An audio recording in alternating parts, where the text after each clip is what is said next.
A single song can bring back a whole memory from your past. Swords and Sandals V. The Swords and Sandals franchise have been a huge part of your childhood as well as mine. The sheer happiness we received when hearing the theme soar through our ears and got excited to enter the arena once more. We all sort of collectively forgot about this game some period in our lives, whilst still having it imprinted in our synapses. The day that we remembered this game, it all felt like a fever dream, but a good one. I can still remember a few years ago when I suddenly remembered this game again, and booted up an old Flash game website and started up the Swords and Sandals 2 demo. I loved it like I did back in the day and relived my whole childhood once again. Let me take you right back to the beginning, before Swords and Sandals got its name.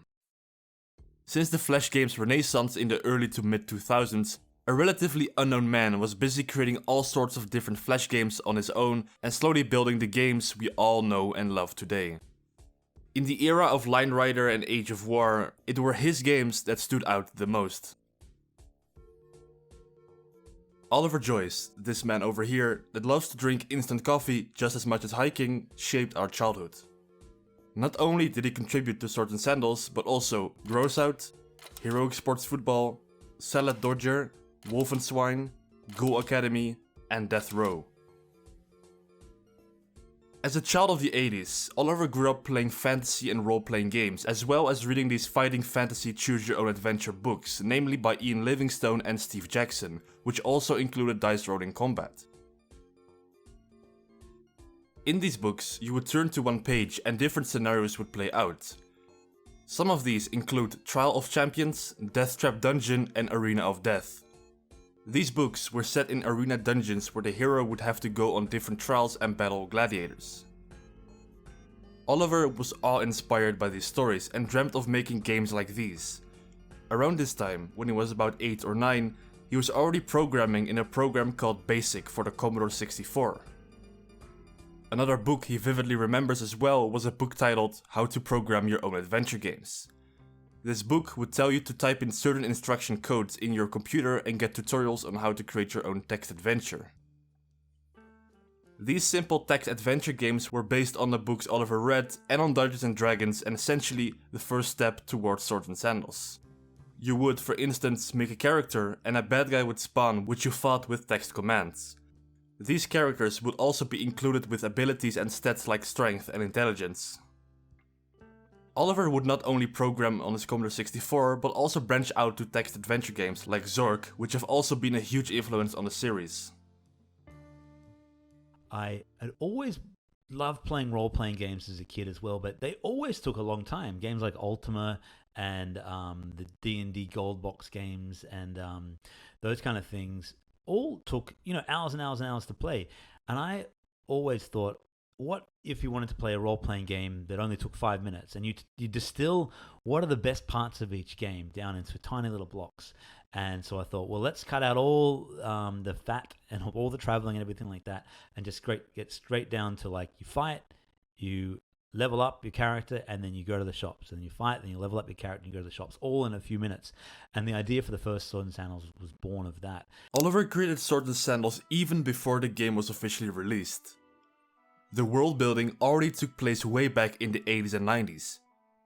As kids, Oliver and his friend Greg Bernard Wee would play Dungeons and Dragons and slowly came up with the idea and story for the continent of Brandor and the planet that became Tritonia. As their own characters, Oliver playing Sir Lionel and Greg as Belgrave, both of which became prominent characters in the universe. They would come up with these scenarios where they would fight off these villains in the dungeons. One of these villains was someone named He Chaos. And He Chaos was the first ever character created by Oliver. He Chaos would go on and appear in almost every single Swords and Sandals game. Oliver wanted a big, evil Roman legionnaire and initially designed him with He-Man in mind, so he thought Chaos, Evil, He Chaos. He Chaos was also inspired by Oliver himself. He needed to come up with an evil boss in his Dungeons and Dragons campaigns he would fight against in one of the first text adventures Oliver wrote titled Arena of Death. Another character that was inspired by Oliver himself was Wolfgang of Shackleford. These two characters were mostly inspired by his youth, where he described himself as a young guy who likes to party and get drunk a lot. The prototypes and precursors of Swords and Sandals went through a lot. It originally was supposed to be a platformer game named Shattered Realms and Duel of Heroes. It was then later changed to Swords and Sandals. Before this game prototypes though, Oliver used to sketch the place we now know as Doomtrack. Before we take a look at the mythos of the Swords and Sandals game, I want to note that not everything will be discussed here, and I highly want to recommend you to go to Oliver Joyce's YouTube channel and subscribe. He has made some great in-depth videos on the making of Swords and Sandals, Doomtrack, Brandor and more. If you're interested in the story and lore of the games, do also check out the Tome of Lore on the Swords and Sandals website. Right. The first step towards the iconic character we know and love, Oliver was tooling around in Adobe Flash and came up with this. What you're looking at right now is the very first character Oliver made for Swords and Sandals. The story of Swords and Sandals and versions of the game were always there, but not something that could be definitively put out there. Early versions of the game were going under different names though. One version in this instance was called Who Wants to be a Gladiator? I started working on the prototype for the game, two gladiators fighting, turn-based, little buttons that attack each other. And then I thought I'd put a little story around it, and I did the ship animation that you know from Swords and Sandals 1, and a picture of the arena background and so on. The prototype for this version of the game was made between 2001 and 2003. The concept for this prototype was a spin on the Who Wants to be a Millionaire TV game show. It looked and played very similar to the finalized version of Swords and Sandals. The introduction looks similar to the introduction of the actual game, but there are some details here and there that were changed. See if you can spot them.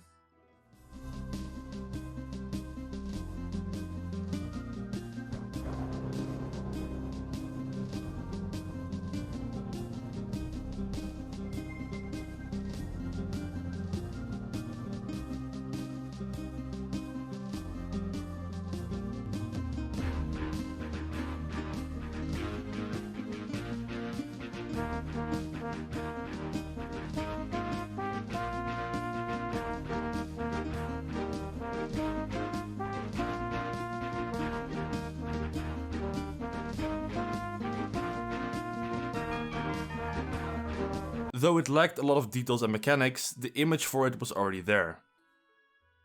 The biggest changes that were made were the combat system and the story.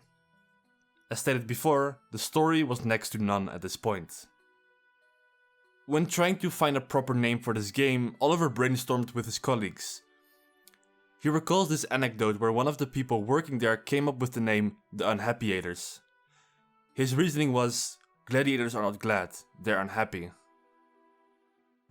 The actual name for Swords and Sandals came from the genre Swords and Sandals back in the 50s and 60s, and also from Oliver's love for ancient Roman history. Fast forward 2 years later, and Swords and Sandals Gladiator is released. Upon opening the game, the introduction is changed slightly, but not to the point of being unrecognizable. You spawn in and have 3 options. Go to the weaponsmith and be greeted by Louis de Langeville, go to the armor and get yelled at by Targan, or enter the arena and decide your fate for the day. The first Swords and Sandals only featured 7 bosses, the first one being Wolfgang of Shackelford and the final one being He Chaos. There, the game pretty much ended. You could level up more and defeat more gladiators, but it really ended with that. Upon release, the game was very well received by the Newgrounds and Congregator users. They were popular enough that made Oliver decide to make a sequel. With all games though, the demo was available on all these Flash game websites, and if you wanted to continue with the same character, you had to purchase the game on the website. Oliver needed a bigger story. When building Swords and Sandals 2 Emperor's Reign, he set the story to be 2 years after the first game, after He Chaos lost control of the arena and had been enslaved by Antares, who mysteriously shows up, buys the island and constructs a bunch of bigger new arenas. For those interested, I will repeat again, go to the Swords and Sandals website and visit the Tome of Lore that Oliver has written especially for his fans. The layout and system were close to the first game too, but had a significant upgrade story-wise and ability-wise. with now being able to enchant, use potions and have special abilities like Whirlwind and Fireball. Swords and Sandals 2 also had an increase in gladiators, character diversity, weapons, armor and champions. The most iconic champion being arguably the first one, John the Butcher.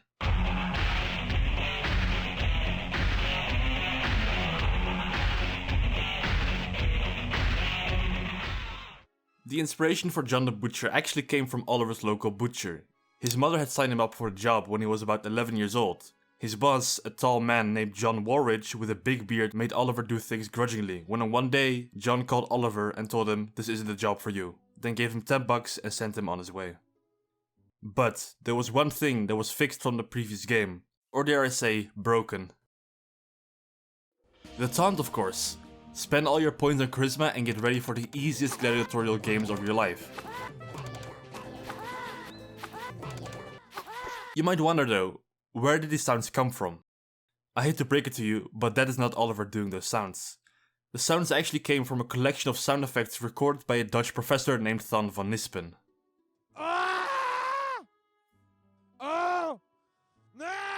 Before you go head on against the final boss that is Emperor Antares, you face yourself. As tough as it may sound, it's probably one of the more easier fights, that being that you know yourself the best. The game was an instant hit and got very popular over time, but the reason might not be what you think it is. If you made a new gladiator and entered a comma where your name is supposed to be, your stats would all increase to almost the maximum amount of points and you'd basically become invincible. For a while though. There are a few ways the game can crash while applying this glitch. It either happens when you buy or enchant an item, when you use your other weapon, when you use the items you get from the glitch, or beating Emperor Antares under the effects of the comma glitch. Due to this glitch, the game skyrocketed in popularity, videos such as these being a huge factor of it. This is probably the thing that made Swords and Sandals popular. When people would play the game, they would type their name into the name box, as you can see in the screenshot there. But if you added a comma to your name and called yourself, Thor, son of Odin or whatever, it would mess with your stats. Oliver even thanked the hackers for bringing popularity to the game. From this point on, the game gradually got more players as more and more people uploaded their clips on YouTube. YouTube around this time was up and coming, which was a huge contributor. Some even played it in real life.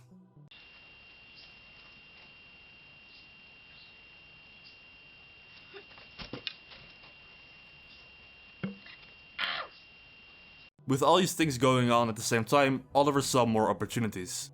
It was on sites like Miniclip, Congregate, Fizzy Games and Playaholic where the series really popped off. Before we dive back into the timeline of the Swords and Sandals series, let's take a look at the game that Oliver made that got quite close to the popularity of Swords and Sandals. So, before I reveal the name, let's see if any of you recognize this game. Still not? Alright. The game is called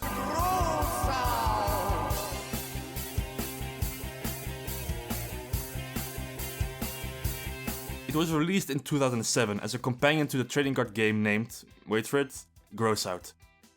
Oliver did not particularly like to work on this since the game had only 4 good guys to pick from and 1 bad guy to fight, along with the same enemy over and over and over again. The game is a reskin of the Swords and Sandals engine and Oliver did not like this. It basically was a cheap cash-in for the company he was working for at this time. It used the Swords and Sandals engine that Oliver just so painstakingly made just for this company to tone down the gaming and make a boring campaign out of it. Oliver was already a bit burned out from working on Swords and Sandals 2 and wanted to work on Crusader much more than work on Gross Out. It even states in the credits that he worked on this reluctantly and with great sorrow. There is nothing really to say about this game. You start out in a city of Sludge Valley where the Gross Gang are hanging out and a man named Big Jim Longhorn, a newly elected corrupt mayor, wants to clean up this town. The gang doesn't want that and resists. You fight these clean robots named Johnny Clean in a series of physical crawls in an attempt to stop them from cleaning up everything. The card game by now has fallen into obscurity since not even Oliver knows what happened to it. But apparently they now make NFTs, so that should tell you something about their fate. The Flash game was probably more popular since its legacy still exists within the classic collection of the Swords and Sandals game on Steam.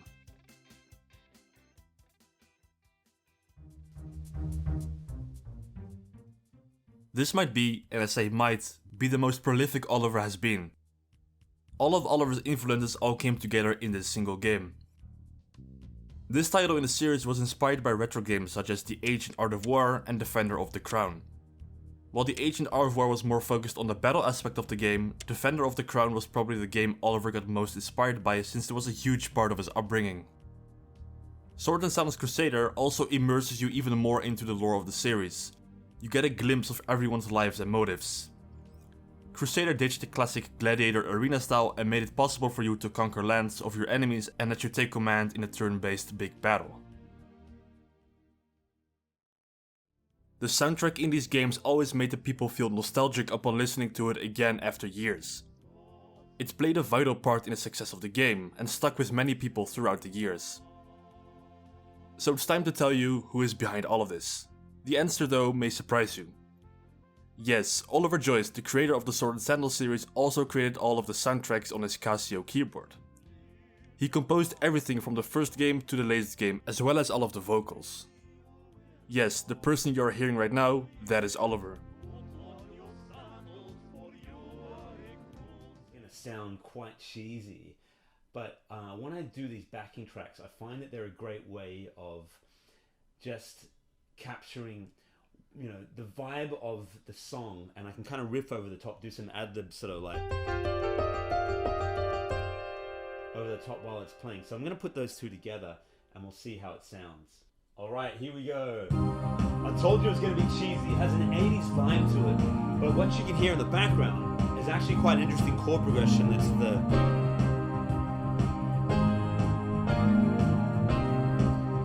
all in a minor key, but it's building up to something, taking the listener on a journey, and you'll hear as I move up to the major key right now.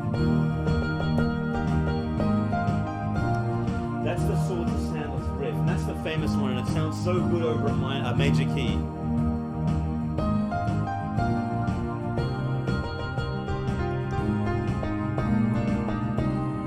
I'll often take it back to a minor key just to change things up and see if I can get a different feel for the song. This is a more sci-fi sounding instrument here.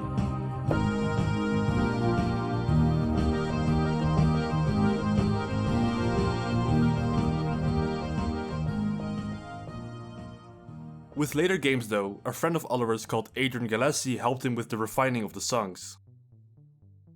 The artist behind all the backgrounds won't go unnoticed, of course. While Oliver made all the character designs, longtime friend of Oliver, Tony Lowe, made most of the designs for the maps for games like Swords and Sandals 3, Tavern Quest and Swords and Sandals V, as well as create the logo.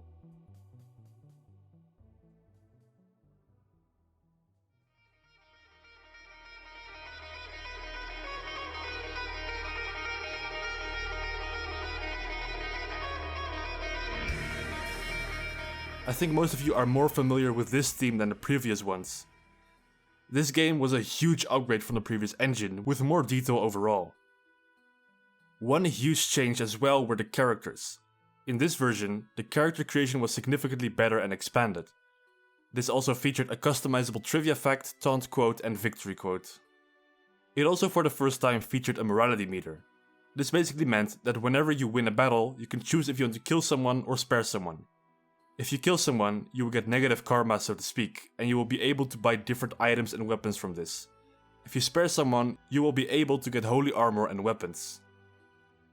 The champion system was also much more interesting. Lots more champions were added with fleshed out lore and backstories.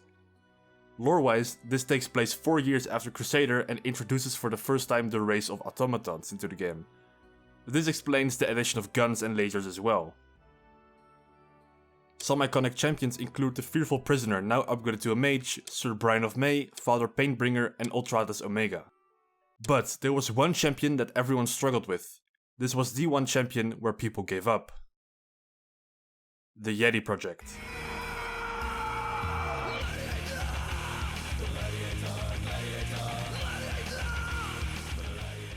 Despite only being the 6th boss, it's recognized as being one of the hardest arena champions in Swords and Sandals 3. The reason was because it was level 20 with such equipment. Other bosses in comparison are much easier. Since the update of November 30th, 2020, due to being too overpowered for some types of players, It's possible now to weaken the Yeti project for 1000 gold pieces before the battle, but only in the Steam version. The weakened Yeti project will deal much less damage and has fewer armor points. Now, the thing you've all been waiting for, the soundtrack. For this game, Oliver did not actually do all of the soundtracks himself. One day, two metal musicians from Brazil came up to Oliver and asked if they could make a soundtrack for the upcoming Swords and Sandals game. Oliver already knew one of them since they were working in the same building. These two were Gabriel Castro and Dish Kinder. The three of them composed the main metal theme for the game and soon enough became an instant hit.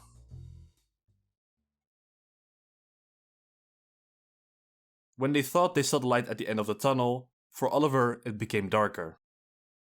Oliver did not want to put a numeral at the end of the title. Tavern Quest was a game Oliver never really wanted to make. Tavern Quest, for those that have never seen this game, is a tabletop board game version of Swords and Sandals 3, which also drew inspiration from Mario Party a lot.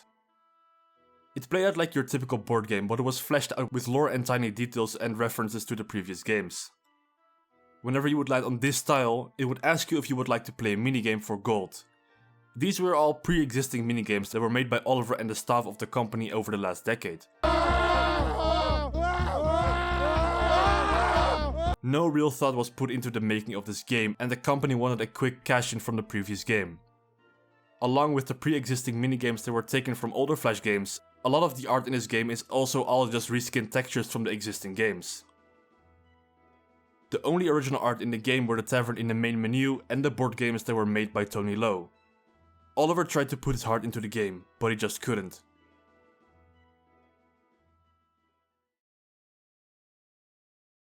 The original plans for this game though were after the ending of the third game, after the automatons were defeated and the hero takes off to another planet.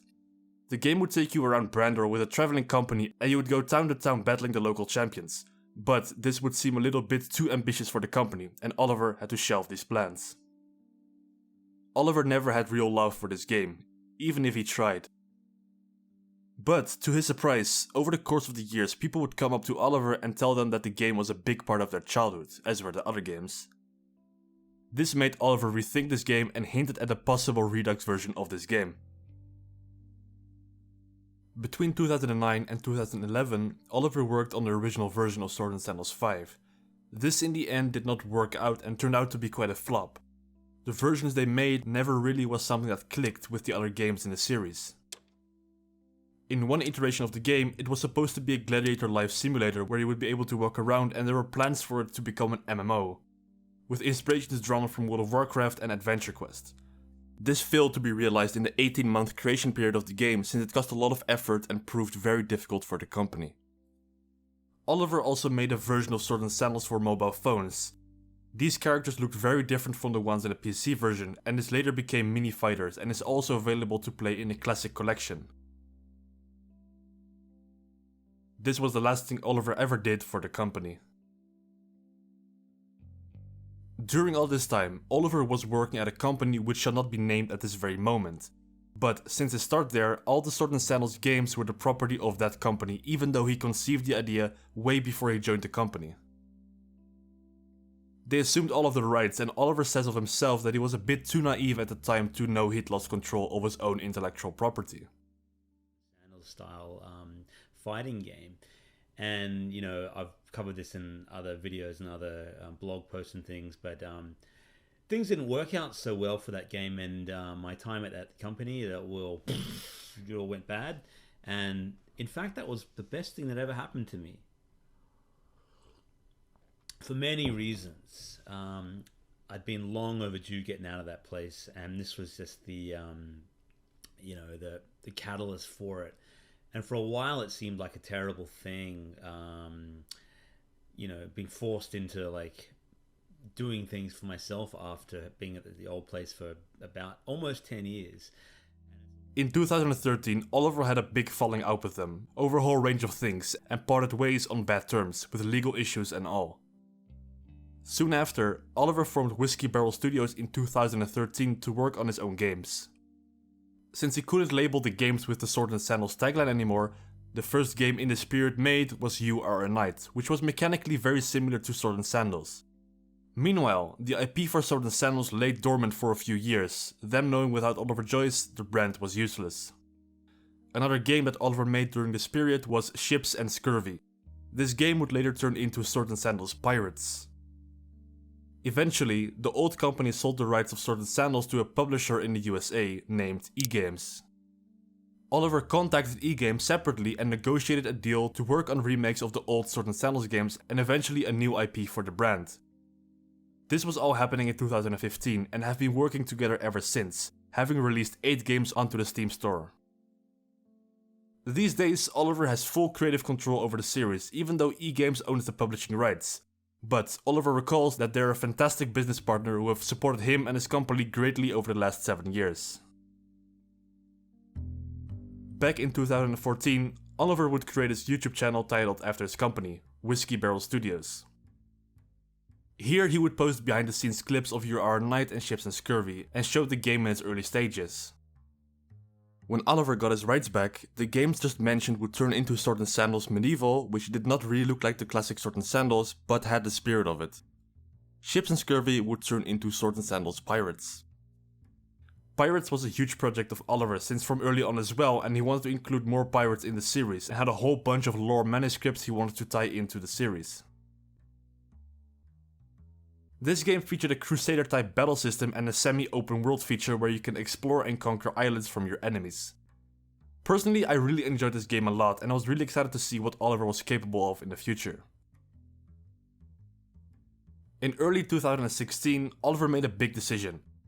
Unknowingly, this would kickstart new interest in the series and give a new rise to Oliver and popularize Whiskey Barrel Studios. On October 17th, 2016, Oliver would upload a video on the Whiskey Barrel Studios YouTube account titled Swords and Sandals 2 Redux beta footage. This would be the start of a new developing interest in the series as mentioned just now. People all over the world would suddenly remember the first few games which helped get the game up and running. My name's Oliver Joyce, and I just thought it's time to make an official announcement that Swords and Sandals 2 Redux is available.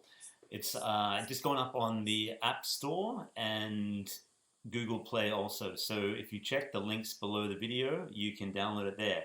The game was first only for the mobile, but when the majority of people that were interested were PC players, Oliver went on and put the game on the Steam Greenlight program and urged the same people to vote. A quick announcement, the game is about to go up on Steam Greenlight. A lot of people have asked for a PC version, and I'm happy to say that wasn't too hard for me to do. As I was building it, I had the PC version in mind, and I've successfully made a PC version of it. It runs full screen and it plays great. It's kind of fun seeing all the characters, on a big monitor. Soon enough, after the comeback of the series, with these Redux games also came a Redux of Swords and Sandals V. This time, Oliver had no one in his way. Over the course of years, Oliver would release his games on Steam to great reviews. However, when the Classic Collection dropped, things got wild. Lots of popular YouTubers and streamers would get into a little nostalgia trip which resulted in a spike in popularity of the game. Next to the game design and update videos, Oliver would launch a series named Games Gladiator, where every once in a while he would play his games with a very detailed backstory or games that inspired the series like Ultima. I urge you to watch these videos if you'd like more detail on the making of the games and how the characters were made as well. And on October 14th, 2020, Oliver would finally announce in a YouTube video that he finally became a fully independent game developer. Hey everybody, this is of course Oliver Joyce from Whiskey Barrel Studios, and we're somewhere different today. We're outside. Sunshine. Well, relative sunshine, it's a slightly overcast day, but I got an announcement, and I thought this would be a nice setting just on my back deck to announce the fact that Whiskey Barrel Studios is now a full-time job for me. I have finally arrived. When everything seemed to fall apart 10 years ago, Oliver trusted his fans and trusted himself to return as big as ever. And the game is Swords and Sandals Tavern Quest 2! Now, that's not the big... You guys are thinking, this just tell us the damn game. Immortals, the name of the latest Swords and Sandals installation, has everything Oliver ever wanted in a Swords and Sandals game. Pre-production started back in 2019, with plans to make this the biggest Swords and Sandals game to date. Yeah, so it took a while to get to this point of being an indie game developer with, you know, enough games out there that I can now confidently work every day on Swords and Sandals and know that there's revenue coming in. I've been able to quit my other job and, you know, do this. And so now the commercial considerations come into effect as I have to make a game that will allow me to continue to be, you know, financially viable and support my family. So, you know, a couple of months ago, I was on this very same trail. It's one of my favorites. Just, you know, listen to a podcast and clearing my head, when I got an anonymous email from an address with no real name, made up nonsense name. And the contents of the email I read a few times, and I stopped and I thought, very interesting. The email was basically a hit piece on me, a piece meant to undermine my confidence, to make me feel like I wasn't worthy of doing what I was doing, that I'd wasted my potential, and that I was timid, a timid human, a timid person afraid to take the big steps. Now I know who this email was from. I suspect I know anyway. And I want them to know that I know who they are. And they'll never get a personal response from me because they're not worth it. They should know I'm not timid. I'm an independent game developer now. I have a family. I have a mortgage, beautiful wife and 2 kids. I'm a success. My games allow me the freedom to come out here on a Monday morning and go for a hike and know that I'm still getting paid. They allow the freedom to make the games that I want to make without the nonsense input of others, without the consideration. Actual game development started in 2021, when on February 16th Oliver would announce the game, Swords and Sandals V Immortals. Over the course of the year, Oliver would post updates and features on his YouTube channel. And then on May 27th, 2022, the game would finally be available in early access on Steam. The story of Immortals goes as follows. After the end of Swords and Sandals 3, as you beat Ultratus Omega, you are lifted off the ground into space. A sudden bright flash blinds you and soon enough you see no more. You wake up on a starship laying in a pod, and on your left a sorcerer named Bargle lies in a pod next to you. On your left a creature that is not yet known to you. As the planets whiz by, a door opens and you are encircled by the automatons. You have been selected by the automatons to fight in the Galacticus Fantasticus Grand Tournament. This proved that this was not yet the end. Years later, we finally return to Brandor, and it is the year 640 Constellation Mirror, and 4 decades have passed since the automatons left the world. Now they have returned and are pursued by a devastating enemy known as the Starbound Gladiator. Once hailed a hero, he departed the world to fight among the stars.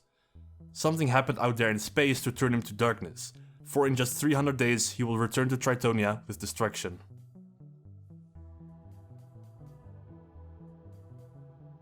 What's next for Oliver Joyce? Maybe his absolute biggest project yet? Even after this game? Well, probably. Constellation Mirror is something Oliver dreamt of for 30 years now. An Ultima 7 styled RPG MMO with the graphics and characters of the latest Swords and Sandals. Oliver Joyce at this very moment shows no signs of stopping. He has constantly poured his heart and undying love into the series, even if he had suffered hardships. Right now, he's posting weekly videos on Immortals showing the patches and giving update videos. Go ahead and check out the game in the description, and if you decide to buy it, leave a review. Reviews help Oliver significantly with the development of the game and the future of the series. This game is Oliver's biggest project to date and deserves all the love. As of today, Oliver is married and has 2 children named Isaac and Charlie. Oliver dedicates all of his games to them and hopes they will surpass his legacy one day. And since then I've built 8 games in the series. So Swords and Sandals Medieval, Swords and Sandals Pirates, remakes of Swords and Sandals 2 and Swords and Sandals 5 and Crusader, that's 5, Swords and Sandals Spartacus, Sword and Sandals Immortals, and the Sword and Sandals Classic Collection, which has got a sort of an update and a facelift and some modern conveniences. So, over the years, it's really gone from strength to strength, and it's been a full renaissance, I think, since I set up Whiskey Barrel Studios in 2014, started work on the Sword and Sandals Redux series in 2015, I think, and now 7 years or 8 years later, I'm doing this full time. The games have never been as popular as they are now. Immortals is by far the most popular, the most financially successful Sword and Sandals game I've ever made. And it's all thanks to the fans who remembered the games and my business partner at eGames who sort of believed in the series and gave life to it again after it had, fallen dormant. So I feel so blessed and fortunate to be still making these games, and I hope to be making these games in many years' time, as an old man, and maybe my sons will continue the tradition of making Sword and Sandals games, and maybe they'll probably still look as sort of old-fashioned and handcrafted as they do even in 2050 or whatever it is.